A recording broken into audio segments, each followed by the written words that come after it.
Hello दोस्तों, स्वागत है आप सभी का हमारे चैनल हिंदी साहित्य समाधान में। तो हम लोग सगुण धारा से फुटकल रचनाएं पढ़ रहे थे। कुछ फुटकल रचनाएं और फुटकल लेखक हैं, उन्हीं को हम देख रहे थे। हिंदी साहित्य का इतिहास रामचंद्र शुक्ल की बुक से। तो आज हमको होल राय से पढ़ना है। इसके पहले हमने केशवदास जी को पढ़ा था। आज हम देखने वाले हैं होल राय को। तो अगर हमारे चैनल पर आप नए हैं तो चैनल को सब्सक्राइब कर लेंगे। इसकी सारी प्लेलिस्ट में जाकर के इस क्लासेस सभी वहां पर ऐड हो गई हैं। वहीं से जाकर आप क्रम वाइज सबको देख सकते हैं और इम्पोर्टेंट टॉपिक जो है उन्हें वहां से नोट कर सकते हैं। तो चलिए शुरू करते हैं। होल राय ये ब्रह्म भट्ट अकबर के समय में हरिवंश राय के आश्रित थे और कभी कभी शाही दरबार में भी जाया करते थे। इन्होंने अकबर से कुछ जमीन पाई थी जिसमें होलपुर गांव बसाया था। कहते हैं कि गोस्वामी तुलसीदास जी ने इन्हें अपना लोटा दिया था, जिस पर इन्होंने कहा था कि लोटा तुलसीदास को लाख टका को मोल। ये पंक्ति पूछी जाती है किसकी है, तो ये होल राय की है। लोटा तुलसीदास को लाख टका को मोल। गोस्वामी जी ने चट उत्तर दिया कि मोल तोल कछु है नहीं, ले हुराय कवि होल। रचना इनकी पुष्ट होती थी, पर जान पड़ता है कि ये केवल राजाओं और रईसों की बिरुदावली वर्णन किया करते थे, जिसमें जनता के लिए ऐसा कोई विशेष आकर्षण नहीं था कि इनकी रचना सुरक्षित रहती। अकबर बादशाह की प्रशंसा में इन्होंने यह कवित्त लिखा है। अकबर की प्रशंसा में होल राय ने एक कवित्त लिखा है। दिल्ली ते ना तख्त हुई है बख्त ना मुगल कैसो, हुई है ना नगर बड़ी आगरा नगर ते। गंग तेन गुनी तानसेन तेन तानबाज, मान तेन राजा और दाता बीर बरते। खान खान खाना तेन नर नर हरि तेन, वही न दीवान को बेडर टुडर ते। नवखंड सात दीप सातहु समुद्र पार, वही न जलालुद्दीन शाह अकबर थे। तो अकबर की प्रशंसा में इन्होंने यह कविता लिखा है। अब हम देखते हैं रहीम दास जी को। अत्यंत ही महत्वपूर्ण कवि हैं। इनके बारे में हम विस्तार से देखते हैं। अब्दुल रहीम खान खाना, इनका पूरा नाम था अब्दुल रहीम खान खाना। ये अकबर बादशाह के अभिभावक प्रसिद्ध मुगल सरदार बैरम खां खान खाना के पुत्र थे। के पिता का नाम था बैरम खां खान खाना। इनका जन्म संवत 1610 में हुआ था। संवत में शुक्ल जी बताते हैं 1610 में हुआ था, और ईस्वी में अगर हम देखें तो 1553 ईस्वी में हुआ था। ये संस्कृत, अरबी और फारसी के पूर्ण विद्वान और हिंदी काव्य के पूर्ण मर्मज्ञ कवि थे। ये दानी और परोपकारी ऐसे थे कि अपने समय के कर्ण माने जाते थे। ये रहीमदास जी के बारे में शुक्ल जी कह रहे हैं कि ये दानी और परोपकारी ऐसे थे कि अपने समय के कर्ण माने जाते थे। इनकी दानशीलता हृदय की सच्ची प्रेरणा के रूप में थी। कीर्ति की कामना से उसका कोई संपर्क न था। इनकी सभा विद्वानों और कवियों से सदा भरी रहती थी। गंग कवि को इन्होंने एक बार 36 लाख रुपए दे डाले। अकबर के समय में ये प्रधान सेना नायक और मंत्री थे और अनेक बड़े बड़े युद्धों में भेजे गए थे। ये जहांगीर के समय तक वर्तमान रहे। कौन? रहीमदास जी जहांगीर के समय तक वर्तमान रहे। लड़ाई में धोखा देने के अपराध में एक बार जहांगीर के समय इनकी सारी जागीर जब्त हो गई और कैद कर लिए गए। कैद से छूटने पर इनकी आर्थिक अवस्था कुछ दिनों तक बड़ी हीन रही, पर जिस मनुष्य ने करोड़ों रुपए दान कर दिए, जिसके यहां से कोई विमुख न लौटा, उसका पीछा याचकों से कैसे छूट सकता था।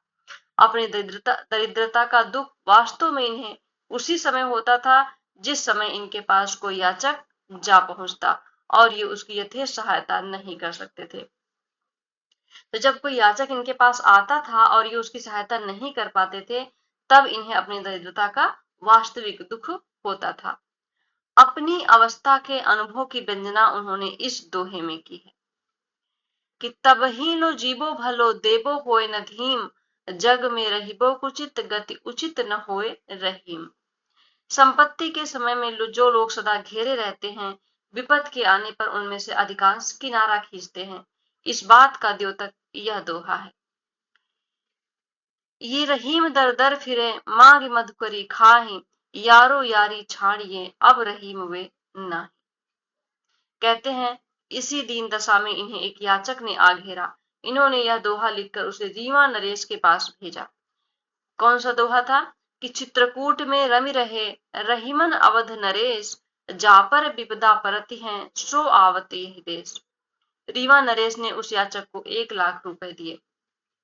गोस्वामी तुलसीदास जी से भी इनका बड़ा स्नेह था। ऐसी जनश्रुति है कि एक बार एक ब्राह्मण अपनी कन्या के विवाह के लिए धन न होने से घबराया हुआ गोस्वामी जी के पास आया। गोस्वामी जी ने उसे रहीम के पास भेजा और दोहे की यह पंक्ति लिखकर दे दी। सुरतीय नरतीय नागतीय यह चाहत सब कोय। यह पंक्ति किसकी है? तो ये पंक्ति गोस्वामी तुलसीदास जी ने लिखी थी, रहीमदास जी के पास भेजा था। रहीम ने उस ब्राह्मण को बहुत सा द्रव्य देकर विदा किया और दोहे की दूसरी पंक्ति इस प्रकार पूरी कर दी कि गोद लिए हुलसी फिरे, तुलसी सो सुत हो। ये पंक्ति किसकी है? तो ये रहीमदास जी की है। दोनों पंक्तियां देकर पूछी जाती हैं कि किसकी है। ठीक, तो सुरती नरती नागतीय यह चाहत सब कोय, ये तुलसीदास की, और गोद लिए हुलसी फिरे, तुलसी सो सुत हो, ये कहने वाले रहीमदास जी। रहीम ने बड़ी बड़ी चढ़ाइयां की थी और मुगल साम्राज्य के लिए न जाने कितने प्रदेश जीते थे। इन्हें जागीर में बहुत बड़े बड़े सूबे और गढ़ मिले थे। संसार का इन्हें बड़ा गहरा अनुभव था। ऐसे अनुभवों के मार्मिक पक्ष को ग्रहण करने की भावुकता इनमें अद्वितीय थी। अपने उदार और ऊंचे हृदय को संसार के वास्तविक व्यवहारों के बीच रखकर जो संवेदना इन्होंने प्राप्त की है, उसी की व्यंजना अपने दोहे में की है।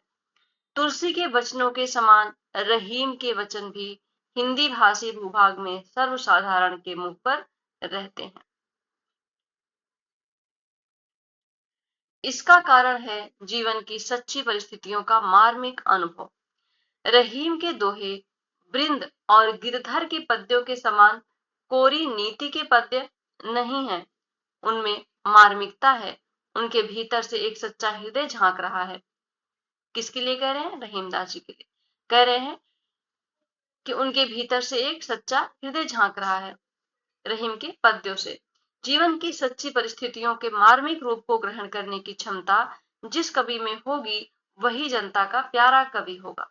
रहीम का हृदय द्रवीभूत होने के लिए कल्पना की उड़ान की अपेक्षा नहीं रखता था।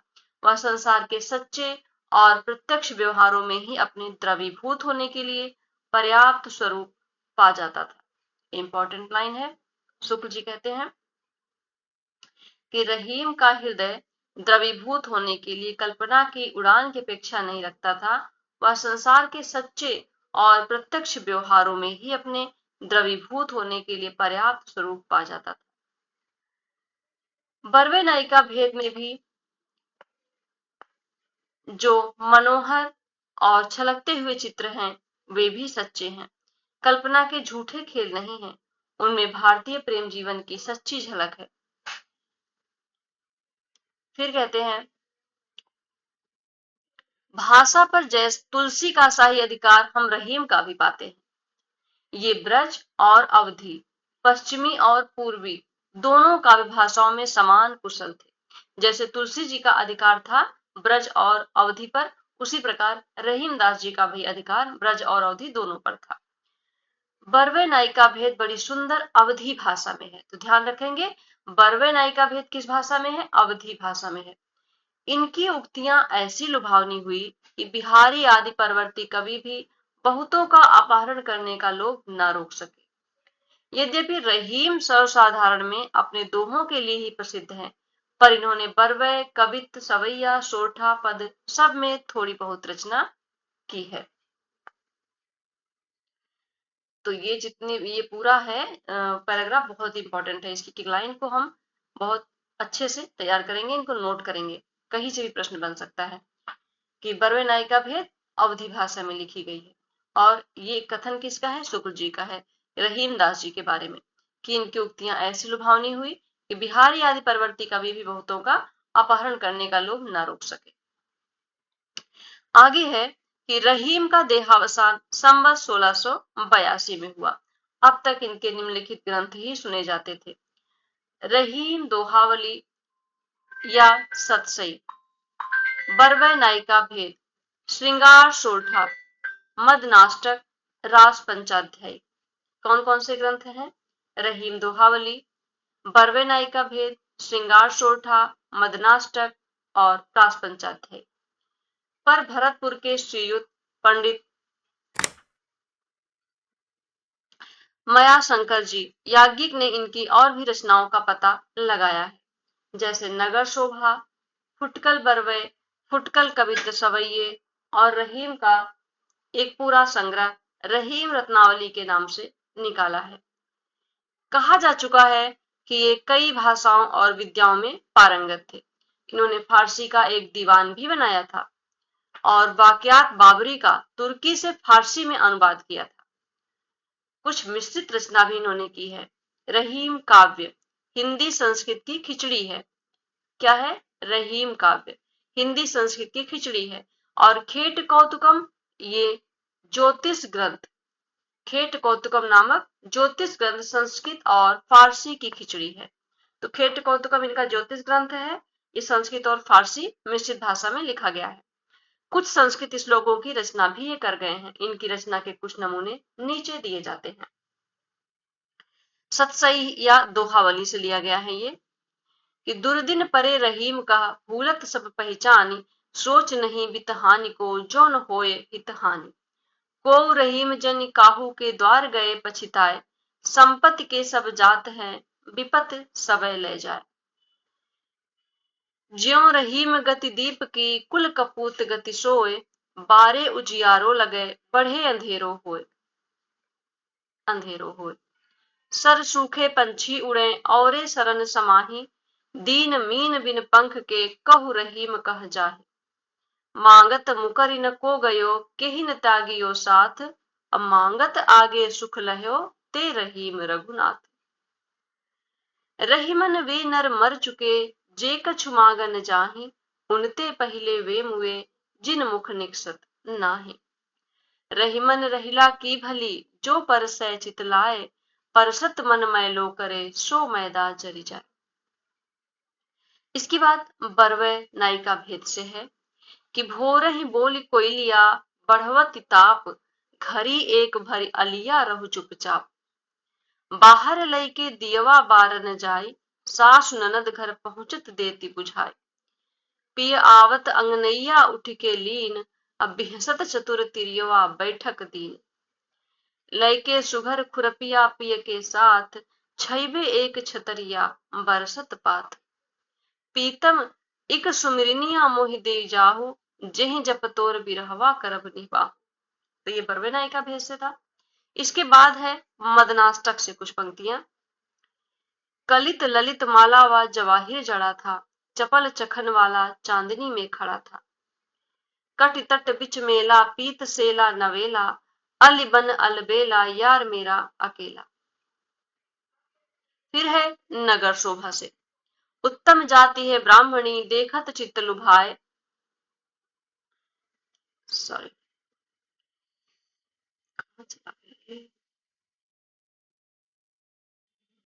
फिर है नगर शोभा से। उत्तम जाति है ब्राह्मणी देखत चित्त लुभाए, परम पाप पल में रहत परसत वाके पाए। रूप रंग रतिराज में छत रानी इतरान, मानव रचि बिरंच पची कुसुम कनक में सान। बनी आईन बनियाई के बैठी रूप की हाट, प्रेम पेक तन हेर के गरुए टारती बाट। गर्व तराजू करति चख भौह मोरी मुस्काती, डांडी मारती विरह की चित चिंता घट जाती। फिर फुटकल कवित्त आदि से है, कि बड़न सो जान पहचान के रहीम कहा, जौ पे कर तार ही न सुख देनहार है। सीतहर सूरज सो नेह कियो याही हित, ताहू पे कमल जारी डारत तुषार है। क्षीर निधि माहि धास्यो शंकर के शीश बस्यो, तऊ न कलंक लस्यो शशि में सदार है। बड़ो रिझवार या चकोर दरबार है, पै कला निधि यार तऊ चाखत अंगार है। जाति हुती सखी गोहन में मनमोहन को लखी ही ललचानो, नागरी नारी नई ब्रज की उन्हू नंदलाल को रीझी भ्यो जानो।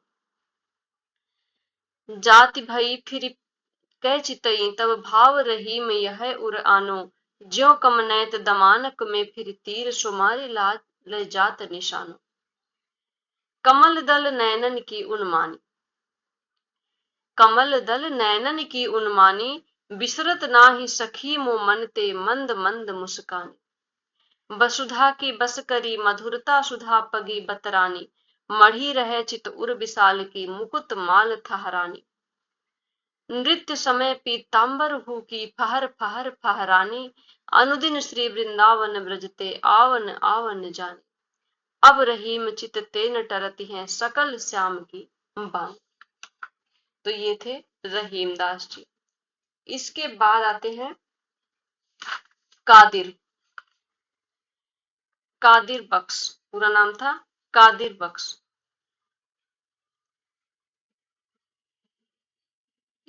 पिहानी जिला हरदोई के रहने वाले और सैयद इब्राहिम के शिष्य थे।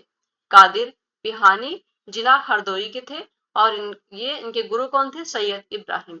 इनका जन्म संवत 1635 में माना जाता है, अतः इनका कविता काल संवत 1660 के आसपास समझा जा सकता है। इनकी कोई पुस्तक तो नहीं मिलती, पर फुटकल कवित्व पाए जाते हैं। कविता ये चलती भाषा में अच्छी करते थे। इनका यह कवित्व लोगों के मुंह से बहुत सुनने में आता है कि गुण को न पूछे को अवगुण की बात पूछे, कहा भयो दई कलिकाल यो खरानो है। पोथियो पुराण ज्ञान ठट्ठन में डारी देत, चुगुल चबाइन को मान ठहरानो है। कादिर कहत या सो कछु कहिबे को नाही, जगत की रीति देख चुप मन मानो है। खोली देखो हियो सब औरन सो भांति भांति, गुण न हिरानो गुण गाहक हिरानो है। इसके बाद आते हैं मुबारक। मुबारक का पूरा नाम था सैयद मुबारक अली। बिलग्रामी में, ये बिलग्राम के रहने वाले थे। जन्म संवत 1640 में हुआ था, अतः इनका कविता काल संवत 1670 के पीछे मानना चाहिए। ये संस्कृत, फारसी और अरबी के अच्छे पंडित और हिंदी के सहृदय कवि थे। जान पड़ता है कि ये केवल श्रृंगार की ही कविता करते थे। इन्होंने नायिका के अंगों का वर्णन बड़े विस्तार से किया है। कहा जाता है कि 10 अंगों को लेकर इन्होंने एक एक अंग पर 100 दोहे बनाए थे। किसने? मुबारक अली ने। 10 अंगों को लेकर इन्होंने एक एक अंग पर 100 दोहे बनाए थे। इनका प्राप्त ग्रंथ अलख शतक और तिलक शतक उन्हीं के अंतर्गत है। तो इनके 2 ग्रंथ महत्वपूर्ण हैं, अलख शतक और तिलक शतक मुबारक का। इन दोहों के अतिरिक्त इनके बहुत से कवित्व सवैये संग्रह ग्रंथों में पाए जाते हैं और लोगों के मुंह से सुने जाते हैं। इनकी उत्प्रेक्षा बहुत बढ़ी चढ़ी होती थी और वर्णन के उत्कर्ष के लिए कभी कभी ये बहुत दूर तक बढ़ जाते थे। कुछ नमूने देखिए अलख शतक और तिलक शतक से। परी मुबारक तिय बदन अलक ओप अति होए, मनोचंद की गोद में रही निशासी सोए। चिबुक कूप में मन पर्यो छवि जल त्रिषा बिचारी, कढ़ति मुबारक ताहि तिय अलक डोरी सी डार। चिबुक कूप रसरी अलक तिलसु चरस दृग बैल, बारी बैस सिंगार को सींचत मनमत छैल। कुछ फुटकल कविता हैं। कनक बरन बाल नगन लसत भाल, मोतिन के माल उर सोहे भली भांति है। चंदन चढ़ाए चारु चंद मुखी मोहनी सी, प्रात ही अनहाय पग धारे मुस्काती है। चुनरी विचित्र श्याम सज के मुबारक जू, ढाकी नख सिख ते निपट सकुचाती है। चंद्र में लमेट के समेट के नखत मानो, दिन को प्रणाम किए रात चली जाती है। इसके बाद हम देखते हैं बनारसी दास को। बनारसी दास जौनपुर के रहने वाले एक जैन जौहरी थे जो आमेर में भी रहा करते थे। इनके पिता का नाम खड़क सेन था। ये संवत 1643 में उत्पन्न हुए थे इन्होंने संवत 1698 तक का अपना जीवन वृत्त अर्ध कथानक नामक ग्रंथ में दिया है। तो ये वही बनारसी दास हैं जिनकी पहली आत्मकथा शुक्ल जी मानते हैं अर्ध कथानक। पुराने हिंदी साहित्य में यही एक आत्मचरित मिलता है। तो ये बनारसी दास हैं जो भक्ति काल के अंतर्गत इनको रखा गया है। ये भक्ति काल के अंतर्गत आते हैं। इनकी आत्मकथा अर्ध कथानक, ठीक, जो ब्रजभाषा में मिलती है, इससे इसका महत्व बहुत अधिक है। इस ग्रंथ से पता चलता है कि युवावस्था में इनका आचरण अच्छा न था और इन्हें कुष्ठ रोग भी हो गया था, पर पीछे ये संभल गए। ये पहले श्रृंगार रस की कविता किया करते थे, पर पीछे ज्ञान हो जाने पर इन्होंने वे सब कविताएं गोमती नदी में फेंक दी। कहां पर? गोमती नदी में। और ज्ञानोपदेश पूर्ण कविताएं करने लगे। कुछ उपदेश इनके ब्रज भाषा गद्य में भी हैं। इन्होंने जैन धर्म संबंधी अनेक पुस्तकों के सारांश हिंदी में कहे हैं। अब तक इनकी बनाई इतनी पुस्तकों का पता चला है।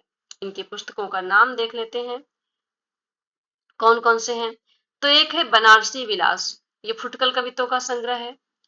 नाटक समय सार, कुंद कुंदाचार्यकृत ग्रंथ का सार है। नाम माला कोश, अर्ध कथानक, बनारसी पद्धति मोक्ष पदी, धारु वंदना, कल्याण मंदिर भाषा, वेद निर्णय पंचासिका और मार्गन विद्या।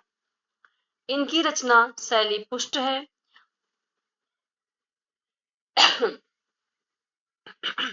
और इनकी कविता दादूपंथी सुंदर दास जी की कविता से मिलती जुलती है। कुछ उदाहरण लीजिए। भोंदू ते हृदय की आंखें, जे करवे अपनी सुख संपत्ति भ्रम की संपत्ति भाखें। जिन आखिन सो निरख भेद गुण ज्ञानी ज्ञान विचारै, जिन आखिन सो लख स्वरूप मुनि ध्यान धारणा धारै। काया सो विचार प्रीति माया ही में हार जीत, लिए हठ रीति जैसे हारिल की लकड़ी। चंगुल के जोर जैसे गोह गही रहे भूमि, त्यों ही पाए गाड़े पे न छाड़े टेक पकड़ी। मोह की मरोर सो मरम को न ठौर पावे, धामे चहु और जो बढ़ावे जाल मकरी। ऐसी दुर्बुद्धि भूली झूठ के झरोखे भूली, फूली फिरे ममता जंजीरन सो जकरी। तो यहाँ पर बनारसी दास जी को हमने पूरा पढ़ लिया। अब आते हैं सेनापति। यहां से हम अगली क्लास में देखेंगे। सेनापति को हम नेक्स्ट क्लास में पढ़ेंगे। आज तक के लिए बस इतना ही। उम्मीद करती हूँ आपको क्लास अच्छी लगी होगी। क्लास अच्छी लगी हो तो लाइक शेयर सब्सक्राइब जरूर करें। मिलते हैं अगली क्लास में। धन्यवाद।